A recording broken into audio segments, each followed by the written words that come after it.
whatever people do, they always have a reason.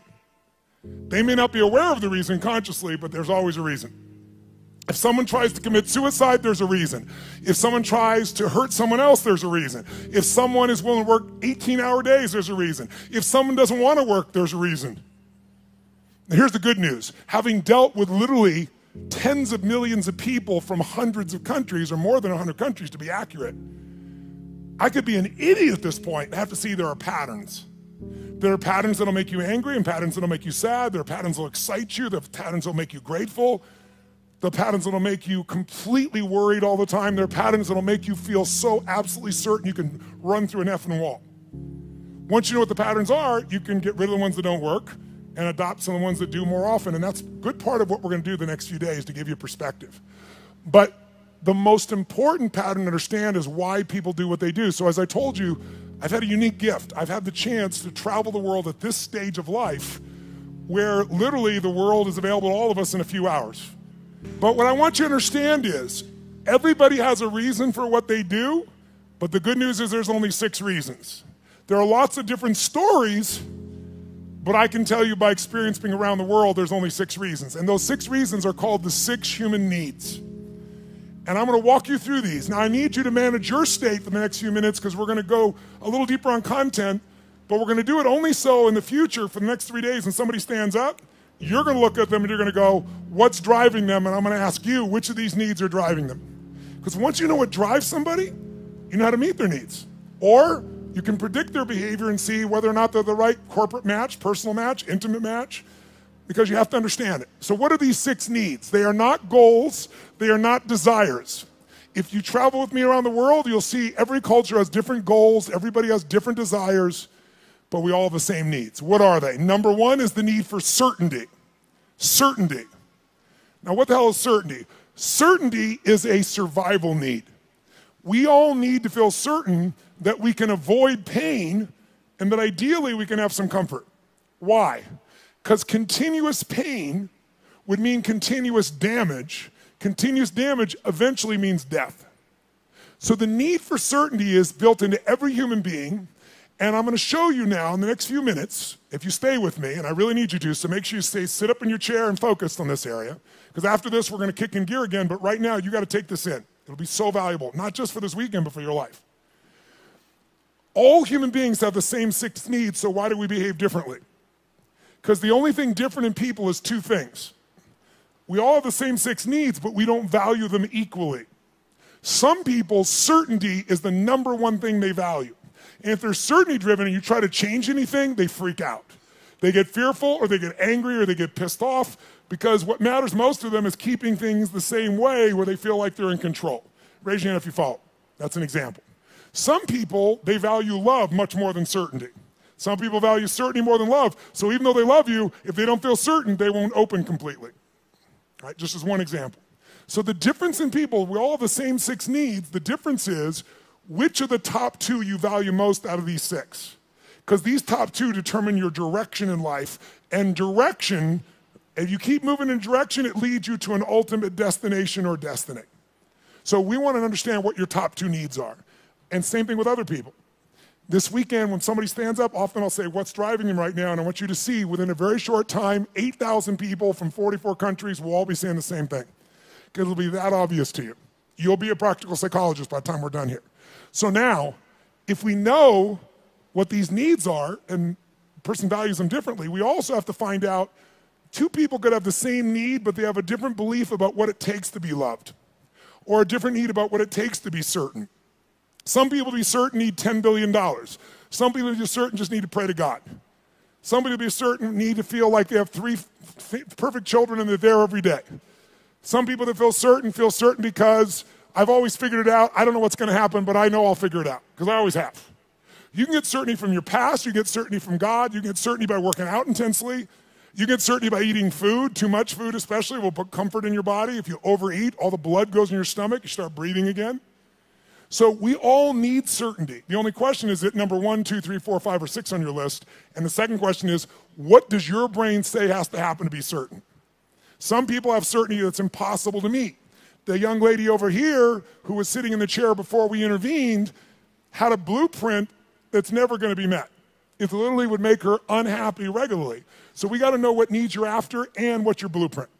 How many got a feeling, at least, what I'm explaining here right now? It makes some sense to you. Say, I. Awesome. So the first need is certainty. How can we meet our need for certainty? We can do it in ways that are positive, neutral, or negative. I can get certainty in a heartbeat if all I want to do is get really pissed off and freaked out about something. When you get angry, do you get certain, yes or no?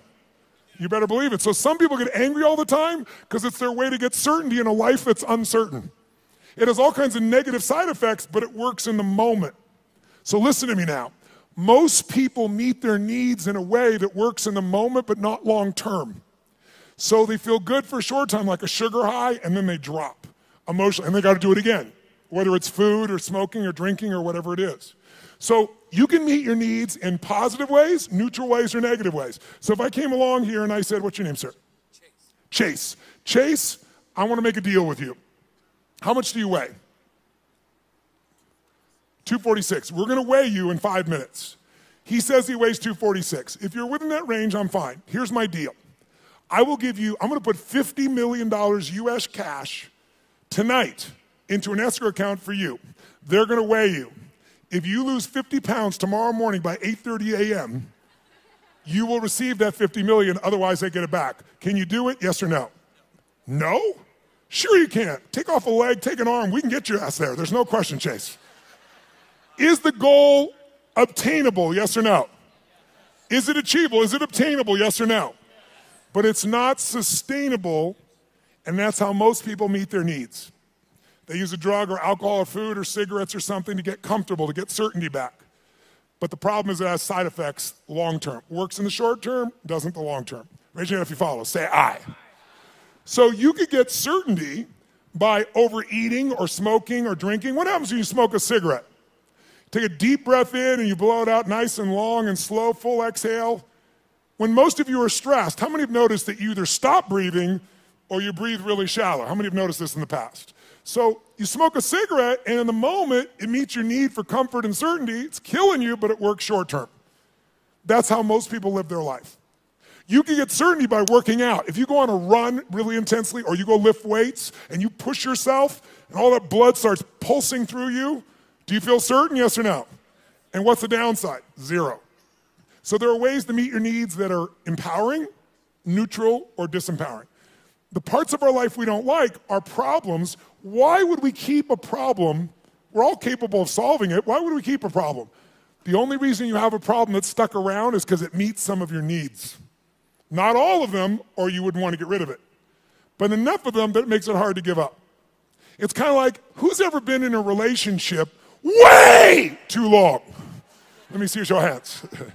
And how many knew it was wrong while you were there? Let me see your show of hands. So why the F did you stay there? Because of the uncertainty. Because, well, I'm not thoroughly happy. I'm kind of unhappy, but I might be worse if I was totally alone. What if this is the best one I'm ever going to get and I screwed it up? But what happened was most of you had that feeling, talked yourself back down into the relationship multiple times until one day you hit a threshold where your brain went, it was painful in the past, it's painful in the present, it's going to be painful in the future, I'm out of here. Who's done this before? Say I.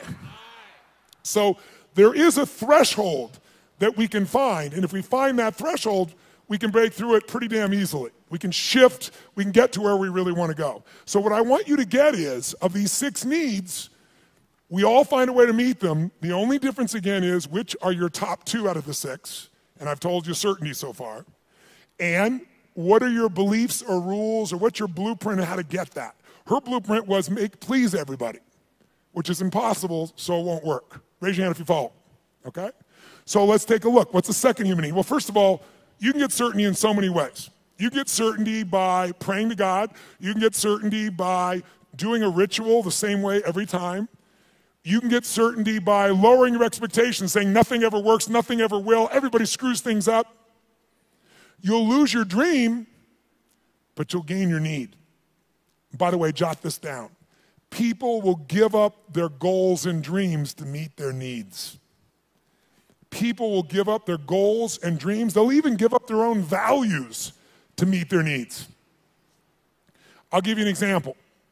How many of you in this room consider yourself to be an honest person, very honest person? Raise your hand if you consider yourself to be very honest. Raise your hand nice and high.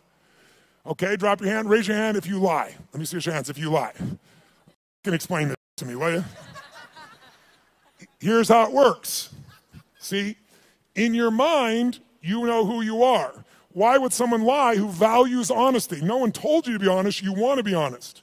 Because if you think being honest is going to cost you one of your needs like love or certainty, you'll lie. You'll call it a white lie, but you'll lie. Who knows what I'm talking about? Now, there's some people that never lie because they value certainty of always telling the truth so much. Right? It has to do with their rules or their belief structures. Does this make sense? So tell me something. You can meet the need for certainty so many ways, right? So here's the question. You can go ahead. Here's the question. What if you were certain every moment of your life what was going to happen before it happened? What if you knew what people are going to say before they're going to say it?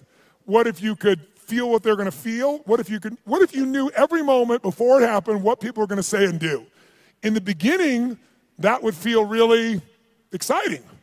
But after a while, if you know what's going to happen, when it's going to happen, how it's going to happen, tell me what you're going to feel after a while. What are you going to start to feel? Tell me. What? Bored out of your mind. That's why God, in her infinite wisdom, gave us a second human need. And that second human need is uncertainty. We have a need for uncertainty. We have a need for surprise. We have a need for variety. In fact, what's the phrase? Variety is the what of life? Spice of life. Now, how many of you in this room, raise your hand, how many of you in this room love surprises? Raise your hand if you love them. Say I. Bullshit. You love the surprises you want. The surprises you don't want, you don't want. You call them problems, don't you? So don't tell me you like surprises. You like the surprises you want. Here's my point. Can you meet more than one need with the same action or emotion or belief system? Yes or no? Write this down. Anytime your mind perceives that doing something, anytime your mind perceives that doing something, believing something, or feeling something meets at least 3 of your needs, so anytime your mind perceives that doing something, feeling something, or believing something meets at least 3 of your needs, then you will become addicted to that thought, that feeling, that emotion, or that action. You can be positively addicted or negatively addicted, but you're going to be addicted. Anytime your brain perceives that something you believe, do, or feel meets 3 of your needs, you'll get addicted to it. Now, I'm going to show you why this is important. Let's look at 2 needs for a second. Is it possible to meet your need for certainty and uncertainty simultaneously, even though they're opposite needs, yes or no? I'll give you an example. Who here has ever rented a movie that you've already seen? Let me see a show of hands. Get a life. Now, I've done it too. Why would we rent a movie we've already seen? We'd rent it, why? Because we've seen it before, so we're certain it's good, and we're hoping it's been so long we forgot enough that it'll be variety when we watch it again. Who knows what I'm talking about here? Say I. So you can meet both needs, but if you meet 3 needs, you will become addicted to that behavior. Whether it's a good behavior or bad behavior, doesn't matter. It'll be a positive addiction or negative addiction, but you'll be addicted. So let me give you, how do you get variety? You can get variety in positive ways, negative ways, or neutral ways. You can get variety by learning, growing, taking on a new goal, a new challenge. You can get variety through a conversation with a friend. You can get variety by praying to God. There's so many ways to get variety, aren't there? But you can also get variety in negative ways. You can smoke a joint, and maybe that's not a negative way, but it sure will change your state. But it has side effects, right? During that time, you're not going to function maybe at the same peak or understanding. Or some people use other things, cigarettes, alcohol, anything. There's so many ways to get variety. The question is, are your ways positive, neutral, negative, or empowering? How many follow? Because we all have ways of getting that variety, that uncertainty. So here's what I want you to do. 3rd human need is significance. The need to feel unique, the need to feel special. Yes, I hope that picture makes you feel special. Okay? The need to feel unique, special, important. Who has the need to be needed, to feel special, unique, and important? Who do you think has that need? Who has it? Tell me who. What about people who say, I don't want to be special? Do they still want to be special? Yes or no? You bet your ass they do. The house protests too much. Now, they don't want to be so special that you attack them. They might want to stay undercover, so to speak, but they still want to feel special. They want to feel unique. They want to feel needed. They want to feel important. So there are lots of ways to feel special. You can do it by working your ass off, taking huge risks and achieving something to feel special, or you can tear down everybody else that's trying to build something. Because there's two ways to have the tallest building in town. One is work your ass off, take risks, build the tallest building. The other one is blow up everybody else's building. And by the way, which one's faster? Which one's easier? Which takes less intelligence and less money? Tearing shit down. It happens faster. So that's why we've always had violence, and we always will unless there's a consciousness change. If I live in a tough part of the community, I'm in the hood, and you can walk through my community and you don't notice me, and I feel insignificant, I might take things into my own hands to feel significant. If all of a sudden I put a gun to your head, tell me on a 0 to 10 scale, how certain am I you're going to respond to me now when I put that gun to your head, 0 to 10? 10 is absolute, 0 is not at all. Where would you put it? Quick. Yeah, 100. Is it true? But also, when I put my gun to your head, how significant am I to you in your life, even if you didn't know me a minute ago? If I got a gun to your head, how significant am I, 0 to 10? 100. I'm the most significant thing in your life, and a moment ago you didn't know I existed.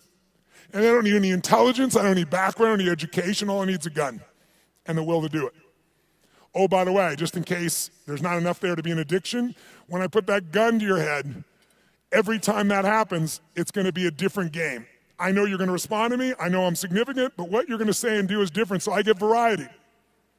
So you meet 3 needs, but violence doesn't end there. Because the 4th human need is connection and love. And most people are too afraid to love because they've loved and been disappointed, or they've loved and then lost the love, and it was so painful that now they settle for the crumbs of connection because that's safer. So it's a form of the need, but a low level of the need, but it's still part of the need, and we got to meet it. So if you're going for connection and love, if I cut my gun to his head, on a 0 to 10, I'm a 10 of certainty, I'm a 10 of significant to him, I'm going to have a ton of variety. But are we also connected in a sick way, but deeply connected in this moment? Yes or no? On a 0 to 10, how much connection is there between our lives at this moment when I put the gun there? 100. How many follow this? Say I. So violence meets 4 of the human needs, and that's why we've always had it. That's why ISIS exists. That's why people do the stupid things they do, is they do it to try to meet their needs. The biggest cause of violence, though, if you'll notice, is 95% of the time when it's a terrorist, it's a male. Why is that? Because in the human nervous system, if you're masculine, testosterone is probably large in you. Whether you're a man or woman, if you're more masculine, you got a lot of testosterone. Testosterone is about dominance. It's about significance. It's about domination. And the higher that is, the more they want it. If they look at their life and they're not dominating, and they get really frustrated, they'll do a final act. Men will die for significance. Women will die for love. Now, some men will die for love too, so you know. But biochemically, a female is wired to be able to nurture and to support human beings. We wouldn't exist if it wasn't for every woman in this room, because we all came through one and we wouldn't exist. There's no man that can make this shit happen. But the women have, and the reason is because they have that connecting power as their strength. Now, can any man become more love-driven? Yes. Can any woman be more significance-driven? Yes. But our biochemistry leads us that way, which is why a terrorist will come up and do what they're doing and kill someone, because all they give a shit about is domination, is that I'm significant. And they want certainty in a world where they feel uncertain. And they want variety in a life that is incredibly boring in the middle of the fucking desert where there's nothing. And no one's working, where you got 30% of the population unemployed. What am I going to do, work at McDonald's or go kill people? Kill people feels more exciting right now. How many follow what I'm talking about here? Say I.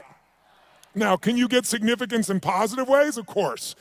You can be significantly more generous than anyone else, and that generosity gives you a sense of significance because you know you're really a giver. You're not trading, you're not exchanging, you really are giving. And it makes you feel full. It makes you feel significant because you know the truth. No matter what you tell people verbally, you know what's true inside. And no one can mess with that. You can get significance by the way you dress. You can have significance by having more tattoos and earrings in more locations than any of us want to know. But the bottom line is you can know more about box scores and sports to be significant. Everyone finds a way to be significant. Most people find a way to be significant by having a significant problem. Why? Because if I'm really successful, you might like me for a while, but after a while, most people get annoyed with someone who's always happy and successful. Easy for you! Who knows what I'm talking about here? Raise your hand, right? But if you got big-ass problems, who's going to be upset with you? You're not competing with them. So you have huge problems, you go, I understand. But if you're doing really well, it's like easy for you. So most of us unconsciously learn to create big problems as a way to connect because it's the safest way to connect and not be rejected. Some of you do it like she does by trying to please everybody all the time. Thinking if I please you enough, then you'll come to me. You'll give me what I'm really wanting too, which is what she wants. But it doesn't work that way. It works sometimes, but not all the time and not even the majority of the time. How many follow here? Say I. So we have what needs so far? Number one is, nice and loud, number one is certainty. Certainty you can be comfortable. You can avoid pain. You can survive. You can be comfortable. Second human need is the need for uncertainty. Also need for variety or surprise. What's the third human need? The need for to feel unique, to feel special, to feel important. Who has that need? Who has that need? Everyone. And the fourth need is the need for connection, and most people settle for connection because love is too scary, because they loved and it was so wonderful and it went away and they don't want that pain anymore. So they want love, but they settle for connection. So if you can't get love or connection anywhere else, buy a dog. Don't get a cat, they're independent, get a dog. Is it true?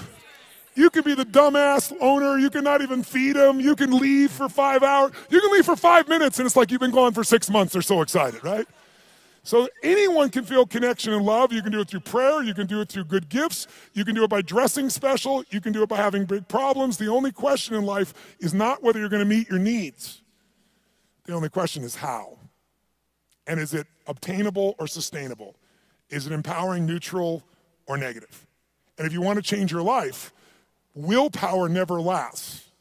But when something meets more of your needs, it's effortless. If you want to know what the biggest addiction is in our culture, it's not alcohol, it's not some form of prescription drug, it's not an illicit drug, it's problems. Because problems allow us to try to deal with our deepest fear that we're not enough and we won't be loved by saying, it's not me, it's this problem. It's just that I have ADHD. It's just that I've been through this. It's just, so most people meet their needs through problems. Unfortunately, they don't meet their deepest needs, because up until now, we've described the first 4 needs, which are the basic needs of your personality. But if everyone, by the way, finds a way to meet these first 4 needs, even if to lie to yourself, if you got to work 20-hour days, you will find a way to meet your need for certainty, uncertainty, significance, even if it's just you have worse problems than anybody else, connection to yourself, you will find a way. But the final 2 needs are the needs that create fulfillment, and they are the spiritual needs, not religious, but spiritual. The 5th human need is growth. We've already said it. We grow or we what? There's no way around it. If your business isn't growing, it's dying. If your relationship isn't growing, it's dying. There are no plateaus in this life. Who's with me here? Say I. So growth is life. And if you want a one-word key to happiness, I'll give it to you right now because it's real obvious having worked with millions of people. Progress equals happiness. If you're not even where you want to be, you're still overweight, you're still financially struggling, you're still not where you want to be in your career, but you start working out. You haven't even lost the weight yet, but you start feeling better, you start making progress. Or you start to change that business. Still not there yet, but you're making progress. Or change that relationship, or change your body, or change your health. Anytime you start making progress, your happiness will go through the roof. Anytime you achieve things and you don't set up something new to go for quickly, you'll lose momentum, and in a short time you won't be so happy. Because the law of familiarity will come in, and this thing that once was this big dream will now just be something that you're used to. So the purpose of a goal is not to get the goal. The purpose of a goal is who we become to achieve it. What you get will never make you happy. Who you become will make you very happy or very sad, depending upon how you approach it and what you do with your life. So our approach here is we want to grow. And then the sixth human need is the need for contribution, the need to step out of ourselves. See, how many of you in this room, when something great happens, how many of you can't help yourself, you immediately want to share that with somebody you love? How many immediately that's your first thought? Say, I. Why? Because you can only feel so much yourself. I don't care if it's sex, drugs, rock and roll, whatever it is, there's only so much pleasure you can internally have. You want to share that concert with someone. You want to share that experience with someone because by sharing it becomes more. It's more than just you. Growth and contribution are our fifth and sixth needs. They are our spiritual needs. They are the needs that fulfill us. Everybody finds a way to feel somewhat certain, some variety, some significance, even if they got to tear people down, some connection. But very few people grow continuously and contribute continuously, which is where all the joy is. How many follow here? Say I. So we're going to make a couple distinctions. But first of all, can you meet somebody and in a few minutes start to pick up which needs might be driving them most? Yes or no? Yes or no? Of course you can. In fact, I'll give you an example. I was flying, I don't know, this was probably 5, 6, 7 years ago. I was flying this small plane across the country, and I was being the pilot. And I landed in Kansas City. And I landed in Kansas. And I'm in this little airport in Kansas, and I get out of the plane, and this young man comes running out, and he's like so enthusiastic and so, just such a sweet, good soul. You know, you immediately got a great hit off this kid. And he says, what can I do for you? I told him I'm just flying through, I just need to refuel. He goes, how much do you need? I said, just fill her up. He goes, no problem, I leave. As I leave him, come around the plane to walk up the steps to go into the FBO, the fixed-based operation where I'm stopping for the moment. I'm going to go up and use the facilities, and there's a young girl sitting on the stairs here, and she looks really intense. She's gothic, you know, that goth makeup. She's got, I don't remember the exact number, but like 15 earrings on one ear, one through the nose, really intense-looking little character. So I noticed her on the way in, and as I walk up the steps, I walk by her and go inside, and when I came back out, the steps are really wide, so I sat on the step just beside her. She's like one person away, and she looks at me and goes, what do you want? I said, what do you want? She said, nothing. I said, nothing. And then we just sat there. She's like, you know, in her space. And I said, actually, there is something I'd like to know. I said, you don't have to tell me, but I'm going to leave here in a few minutes. You're never going to meet me again. Is that your boyfriend out there? She goes, well, sort of. Like she wants him to be, right? And I said, that's nice. I said, he seems like a really, really nice kid. He's not nice. He's strong, she tells me. I said, okay, well, I think he's strong and nice. She said, well, maybe he is. I said, you know, I'm going to leave in a couple minutes, but I'm just curious. I said, how old are you? She goes, what does it matter? I said, it doesn't, and I'm about to leave, so why don't you tell me? She said, I'm 13, and I about fell over. I mean, this girl, 17 would be the youngest I put her, totally made, you know, makeup made up in every detail, right? So I'm like, wow. She goes, are you surprised? I said, yeah, I'm really surprised. She goes, did you think I was older? I said, yeah. I said, and that kind of saddened me a little bit for you. She said, what? I said, I don't know. I said, I'm curious. I'm going to leave here in a few minutes. And she goes, you're curious about a lot of things. I said, I am. I said, how come, and I'm making up the number, it may have been 13, but it was more than 12. How comes 13 or 15 earrings? And she says to me, because everybody else has 5. Now, if I don't tell you anything else about this young lady, what would you say is the number one need that's driving her at this stage of her life right now? Nice and loud, go. Which one, nice and loud? How many said significance? Raise your hand. Absolutely right. You can see it easily. But people are driven by more than one thing. And as I'm watching her in this really tough-ass approach and thinking about how she's adapted to be unique and significant, I look down and I see she has a keychain, and it's a Tigger keychain. You know Tigger, the Disney character, Winnie the Pooh Tigger. And I go, cool keychain. And she goes, yeah. And all of a sudden I saw a little girl there for a second. And I said, Tigger, I said, where'd you get that? She goes, well, my dad got it for me. And all of a sudden, there's a 13-year-old girl there. It's totally amazing.